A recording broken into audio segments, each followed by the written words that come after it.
Whenever you first log into SLM, each user will see their home dashboard, and each individual user can customize the reports they want to see on their dashboard. The current ones that I have up here is a function type summary where for each of the different refineries in the system, I can view how many of each type of IPL that they are currently managing in the system. So for the Galveston facility here, I can see it has 1 SIF compared to the Beverly Hills facility, which has 91 SIFs. I also have a Tier 3 summary, which is Tier 3 for challenges to safety systems. So for each one of these different types of IPLs, I can see how they are performing based off of either demand rate, failing the test, failing to operate on demand, or the availability based off of how often those types of IPLs are in bypass. And here's just some examples of home dashboards reports you can show. So if I were to customize, I would click the Customize button, simply go to the module I want to pull in a report. And for example, I want the testing report. I can pull up the testing summary status.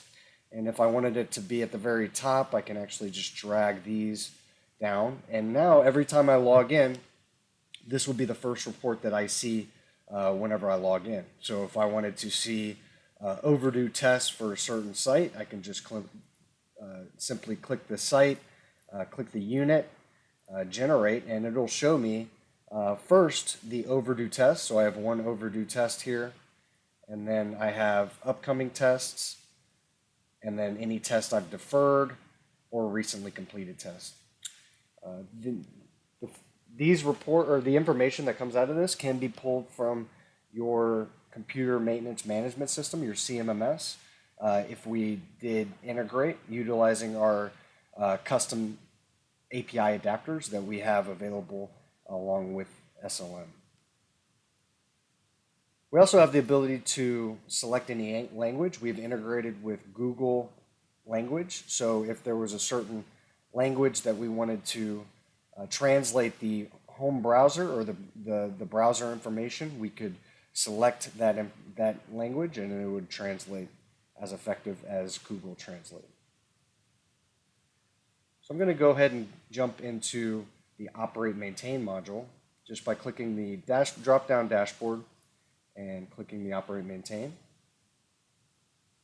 Each module has an object tree that allows the user to navigate the hierarchy of their data for that specific module. So since we're in the Operate Maintain, we'll be able to see the corporate level, each of the individual sites, the units within those sites, units or areas, and then the specific data to that unit.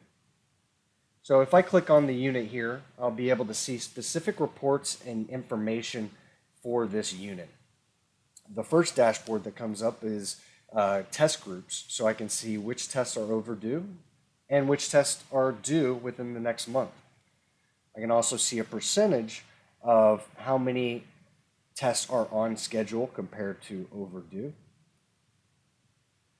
I can also see how many bypasses have exceeded the expected duration. Where down here I can see which function has exceeded the expected duration. The maximum duration was supposed to be 4 hours, and this was put into bypass May of 2018, so quite a bit of time that it's been in bypass. So if I want to take a look at this SIF, I can just click on the SIF, and it'll open up a new browser, so I didn't lose my spot here. But now I'll be able to view the specific information on this SIF. I can see the SIL rating, it's a SIL 2, the PFD average, and the RRF, which is the risk reduction factor. I can also see the online and offline test intervals for either the inputs or the outputs or the function itself. I can see when it was commissioned. I can see it was commissioned in 2014 and how many in-service hours, and the number of failures and the number of demands within the life of the plant, within the past 5 years, within the past 3 years, or within the past 1 year. And then I can see all of the history related to events that have happened for this on this SIF. I specifically can see when the service status has changed, when it was commissioned, when the service status changed, all of the different related test events or test procedures. I can see the specific test events that came from those test procedures that included this SIF, the as found, as left, and any specific notes. Any demand events and whether those were pass fail, so any activations, process demands, spurious trips, any bypass events or upcoming bypass events, and any fault or failures that have been tracked down to the device level for this SIF. And then I can see if this SIF has been deferred, any test, any maintenance events, inspections, repairs, replacements, and any change events. So if I wanted to actually look at what this SIF, maybe the SIL calculation, I can very easily click on the View Instrumented System Data here, and it'll take me into a graphical view of what this SIF looks like. So I can see the inputs, I can see the level transmitters, I can see it has other inputs here, I can see it has some hand switches that are excluding from the SIL calcs, all the way down to the output. And then if I wanted to, I can see specific information around the safety requirement specification, the functional description, the response time. I can even view the SIL calculation for this SIF. So if I was to scroll down here, I can see, I can compare the SIL calculation results with 4 different SIL calc or failure rate sources, whether it's the prior use failure rates, which is the failure rates that are developed from tracking the pass and fails for specific device manufacturer models. The custom failure rate, which can be any failure rate that you want to use to compare. It can be the manufacturer, it can be a different failure rate source, or what the design basis failure rate is. So when you decide what specific failure rate you want to use for a device, this can be even a client-specific failure rate that we can include. And then we can compare the results for each one of these. So if the target was a 250, we can see that only using the external results we'll be able to meet, will come close to meeting that 250. Currently, we are not meeting it. So we need to either adjust our proof test interval or redesign this SIF. And I can go into our I/O sensitivity to see if we were to defer a test, how far out we need to defer in order to be meeting our target SIL. So if I was to use our custom failure rate here, I'll select custom failure rate.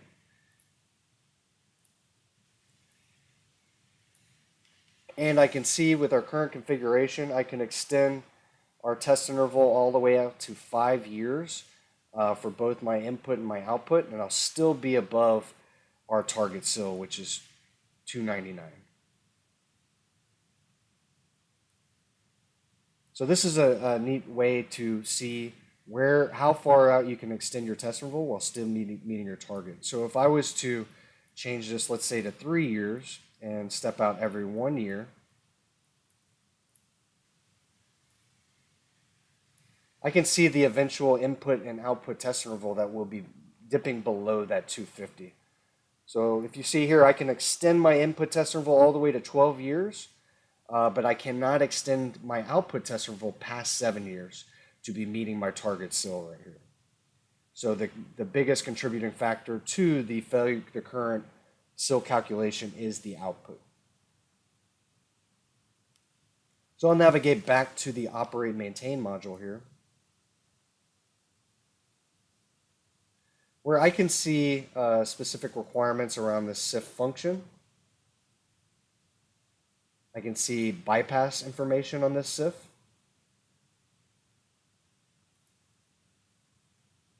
I can see the SIF devices, so all the way down to the inputs and the outputs for this SIF. Tier 3 metrics. So the design failure demand rate versus the actual demand rate. I can see that It is a lot higher. The actual demand rate's a lot higher for this SIF than the design. Also failing tests. Also spurious trip rate. So it's a lot higher spurious trip rate than the design, as well as the failing to operate on demand. So this SIF is a low performing SIF, and we'll be able to see that too if we were to go to our unit level here. And then we can go to the Tier 3 summary, where we can see based off of each of our different types of IPLs, how are they performing when it comes to either demand rate, failing to test rate, failing to operate on demand, or availability based off of how often it's in bypass. So currently our SIFs are only 28% available, and my suspicion is that SIF that has been in bypass since 2018. And if I want to look at bad actors, I can see that SIF that we were looking at before is coming up as a bad actor for demand rate because it is currently having a lot higher demands than what was the PHA had calculated. So I can see there's been 4 demands and 1 pass with a fail-safe failure, and 1 fail with a dangerous failure, and 1 fail with a dangerous failure.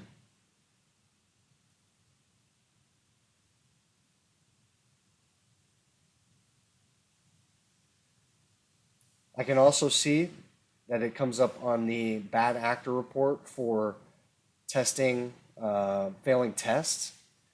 So it shows its in-service hours, the number of failed tests, so what the actual rate of failure is, the max test rate failure, and then also the failing to operate.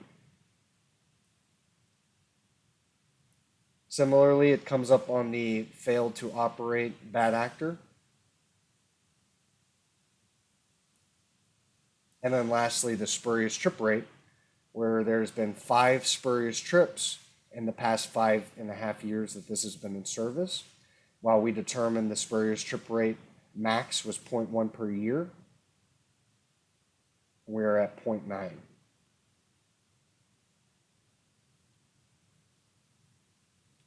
I can also see at the Tier 3 scorecard, I can investigate a little bit more by being able to see, based off of this SIF's information of it being a bad actor, what are the associated IPLs that may be causing this. So in any LOPA scenario, you might have multiple preventive barriers as different layers of protection.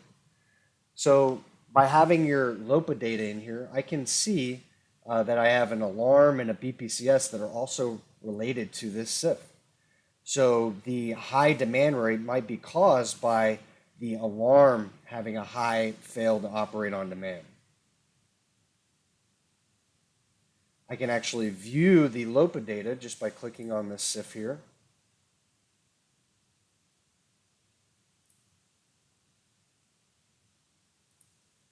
And then I want to navigate to the LOPA module.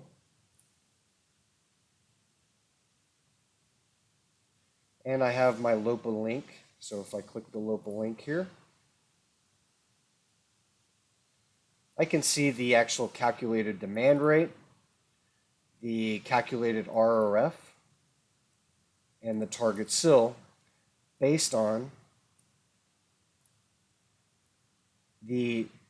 all of the different LOPA scenarios that are associated or utilizing this preventive barrier. I can see the consequences as well as the severity for each. And down here I can visually see the initiating cause frequency and the upstream and downstream IPLs for each different scenario. So here's a scenario where I have an alarm that would activate prior to the demand of this SIF. So having all this information is very helpful in being able to visualize and see where your bad actors are. If I go back to the LOPA module or the operate maintain module, I can see if I go to top 5 risky SIFs, I can see the SIFs that are most likely to fail based off of the performance metrics of those. So this SIF right here that we've been looking at is a low performer. If I was to include this SIF in the LOPA module, it'll actually highlight it red and show that it is a low performing SIF. I can also view this information at the corporate level too. So if you have multiple sites that are using SLM, you'll be able to visualize these different reports at the corporate level. So if I were to go to Tier 3 summary, I can see out of all of the different alarms, BPCS, and interlocks and SIFs for my entire corporation, which ones are high performing and which ones are low performing.